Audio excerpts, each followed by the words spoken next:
Mikas, Kabanata 6. Pakinggan ninyo ang paratang ni Yahweh laban sa Israel. Tumayo kayo, O Yahweh, at ilahad ninyo ang inyong paratang. Hayaan ninyong marinig ng mga bundok at ng mga burol ang inyong sasabihin. Mga bundok, mga di natitinag na pundasyon ng daigdig, pakinggan ninyo ang paratang ni Yahweh laban sa Israel na kanyang bayan. Sinabi niya, "Bayan ko, sagutin ninyo ako. Ano ba ang nagawa ko sa inyo? Paano ba ako naging pabigat sa inyo? Inilabas ko kayo sa lupain ng Ehipto at tinubos sa pagkaalipin. Isinugo ko sa inyo sina Moises, Aaron at Miriam upang kayo'y pangunahan. Bayan ko, gunitain ninyo ang plano ni Balak na hari ng Moab at ang tugon sa kanya ni Balaam na anak ni Beor at ang nangyari mula sa Sitim hanggang sa Gilgal. Alalahanin ninyo ang mga ito at malalaman ninyo ang ginawa ni Yahweh upang iligtas kayo. Ano ang dapat kong dalhin sa aking pagsamba kay Yahweh, ang Diyos ng kalangitan? Magdadala ba ako ng guyang 1 taon ang gulang bilang handog na sinusunog sa kanyang harapan? Malugod kaya siya kung handugan ko ng libu-libong tupa o umaapaw na langis ng olibo? Ihahandog ko ba sa kanya ang aking anak na panganay, ang laman ng aking laman, bilang kabayaran ng aking mga kasalanan?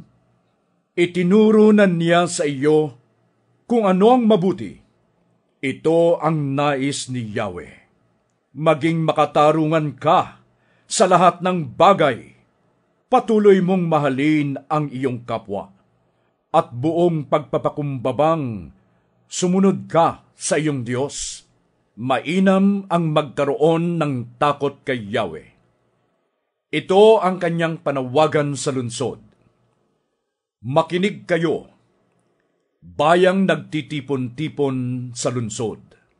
Sa mga bahay ng masasamang tao ay matatagpuan ang mga kayamanang nakuha nila sa masamang paraan.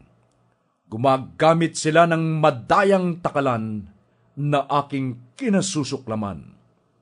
Mapapatawad ko ba ang mga taong gumagamit ng madayang timbangan? Mapang-api ang inyong mayayaman, at kayong lahat ay sinungaling. Ang kanilang dilay mahusay sa panlilinlang, kaya't sinimulan ko na ang inyong pagbagsak at pagkawasak dahil sa inyong mga kasalanan. Kayo'y kakain, ngunit hindi mabubusog. Sa halip, gutom pa rin ang inyong madarama. Mag-iimpok kayo, ngunit wala ring mangyayari, at ang inyong inipon ay masisira sa digmaan. Kayo'y maghahasik, subalit hindi mag-aani.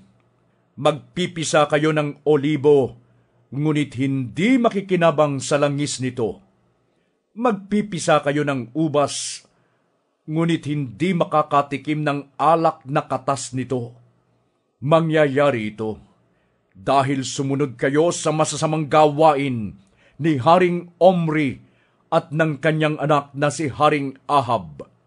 Ipinagpatuloy ninyo ang kanilang mga patakaran, kaya't wawasakin ko kayo at hahamakin kayo ng lahat. Kukutsain kayo ng lahat ng bansa.